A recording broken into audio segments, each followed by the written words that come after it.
कोपरगाव नगरपालिकेचे उपनगराध्यक्ष तथा नगरसेवक जितेंद्र चंद्रकांत रणशूर यांचे अनुसूचित जाती एससी प्रवर्गातील जात प्रमाणपत्र जिल्हा जात प्रमाणपत्र पडताळणी समितीने अवैध ठरवले आहे। या निर्णयामुळे त्यांचे नगरसेवक पद धोक्यात येण्याची शक्यता निर्माण झाली आहे। सागर निम्मा आहेर यांनी दाखल केलेल्या हरकतीनंतर समितीने कागदपत्राची छाननी व चौकशी करून हा निर्णय दिला आहे। यानंतर नगरसेवक पदाबाबत पुढील कायदेशीर कारवाईसाठी जिल्हाधिकाऱ्यांकडे प्रस्ताव पाठवण्यात येणार असल्याची माहिती ॲडव्होकेट मुन्ना सय्यद यांनी दिली आहे। या निर्णयामुळे कोपरगावच्या राजकीय वर्तुळात मोठी खळबळ उडाली आहे। कोपरगाव नगरपालिकेच्या प्रभाग क्रमांक 9 मधून जितेंद्र चंद्रकांत रणशूर यांनी एससी प्रवर्गामधून निवडणूक लढवून ते नगरसेवक म्हणून निवडून आलेले होते। सदर प्रकरणासंदर्भात त्यांना 6 महिन्याच्या आत जात प्रमाणपत्राची पडताळणी करण्याबाबत सांगितलेले होते।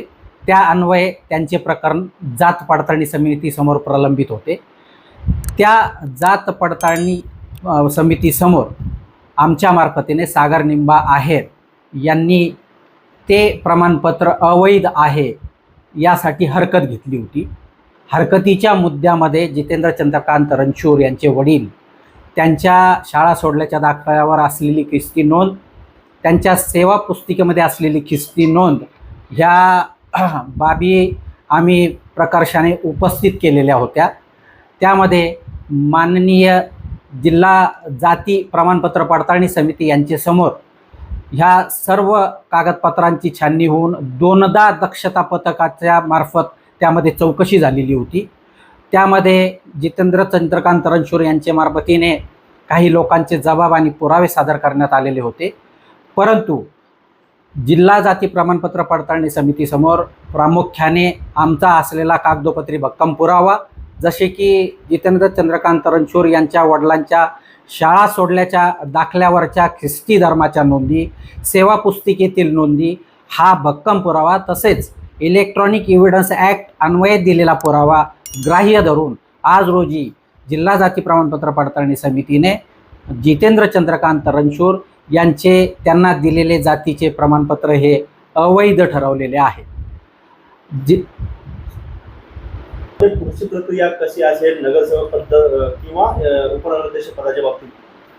आता यामध्ये जिल्हा जाती प्रमाणपत्र पडताळणी समितीने जितेंद्र चंद्रकांत रणशूर यांचे जातीचे प्रमाणपत्र अवैध ठरवल्यामुळे या संदर्भामध्ये माननीय जिल्हाधिकारी यांच्याकडे पुढील प्रस्ताव सादर करून त्यांच्या नगरसेवक पदाबाबत योग्य ती घोषणा आणि डिक्लेरेशन त्याकरिता प्रस्ताव आम्ही दाखल लवकरच करणार आहोत।